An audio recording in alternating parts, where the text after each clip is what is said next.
Una persona è stata soccorsa intorno alle 19:30 di ieri sera dal personale infermieristico per le ferite che ha riportato a seguito di una caduta accidentale da circa 3 metri dalla strada lungo il dirupo, nel territorio di Forni a Voltri.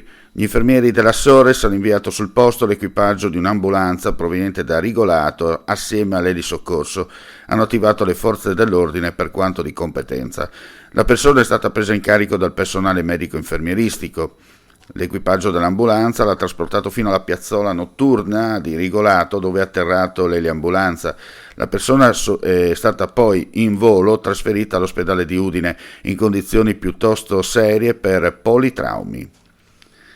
Restiamo in tema. Nella prima serata di ieri a Mortegliano, in via Cavour, si è verificato un incidente stradale con il coinvolgimento di una vettura e di un pedone che è stato investito.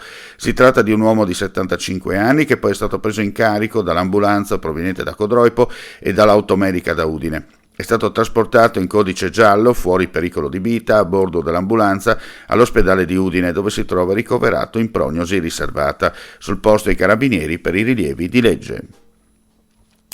Ieri sera a Fiumicello, paese natale di Giulio Regeni, ha ricordato il giovane ricercatore a 8 anni esatti dalla scomparsa dal Cairo.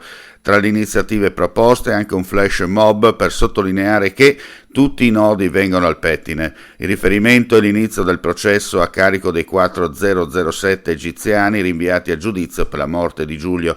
Nel piazzale dei Tigli da un lato c'era una fila di pettini, dall'altra una fila di gomitoli. Tutti del colore di Regeni e del popolo che chiede verità sulla morte. Una volta dato il via, filati e pettini, movimentati da un gruppo di volontari, hanno costruito un telaio come a voler sciogliere i nodi. Presenti papà Claudio e mamma Paola, assieme alla sorella di Giulio Irene, che hanno esposto un'illustrazione di Lorenzo Terrena, un pettine giallo che scioglie i nodi aiutato da alcune persone. Chiudiamo qui questa edizione Flash, ulteriori news come sempre sul nostro sito friulitv.net. Grazie per la visione e l'ascolto e non resta che augurare a tutti voi un buon proseguimento di giornata.